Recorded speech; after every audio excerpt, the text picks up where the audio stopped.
Ja, geschätzte Zuschauerinnen und Zuschauer, wir haben momentan eine spezielle Lage hier in der Schweiz, wir wissen es alle. Wir haben uns trotzdem jetzt den Abend aufgefunden und haben gedacht, wir machen gleich noch zusammen einen Tanz, zusammen mit der Urspiegel und mit dem Landtrio Augenschmaus.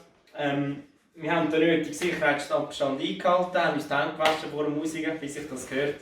Und wir würden vom Seite Rudi den Tanz Bruder Domini spielen. Haben einen schönen Abend und eine ganz gute Zeit.